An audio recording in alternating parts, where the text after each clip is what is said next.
In this video, you're being asked to identify the asymptotes for this rational function. So the parent rational function is y equals 1 over x, and it looks something like this, where the asymptotes are the axis, the horizontal asymptote is the x-axis, and the vertical asymptote is the y-axis. So you need to remember that if it's a horizontal line, you're going to write it as y equals a number, and if it's a vertical line, you're going to write it as x equals the number. And you also have to remember the transformations. So transformations, we are talking about the a value, the h value, and the k value. Those can tell you like how it moves and how it stretches. So the ones that change sideways and up and down are h. So sideways will be whatever number you have here on the bottom as the denominator with x.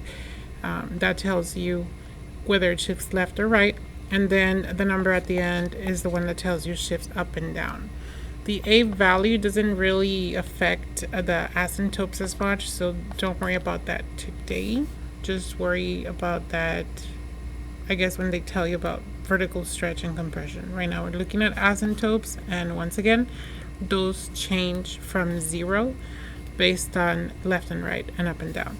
So if you look at the original, you can always graph this in your calculator and just check what that looks like. So the parent function, you can always just graph it as 1 over x.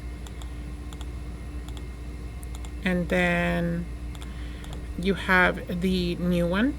So that will be, or the new transformed function. And then, like I said, that will be 7 and x minus 6 minus 3. So this is the new one. So as you can see, it shifted to the right and it shifted down. So to the right, we're looking at going all the way over here. So 1, 2, 3, 4, 5, 6, 8. It shifted at more than 3 spaces. So that means that the 6 that you see right here, that's the one that shifts right 6 spaces.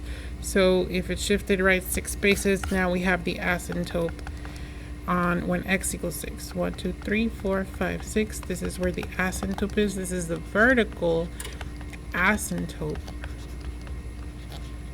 And because it's vertical, we're gonna write it as x equals. So not that one, we're looking at that one, vertical asymptote B. And then the graph also shows that it shifted down. So that means we shifted the horizontal asymptote down, and it's going to be 3 spaces because that's what that 3 at the end is for. So pretty much this 6 and that 3 is the ones that tell you how these asymptotes move. So the horizontal asymptote is going to be y equals negative 3. So that's going to be G.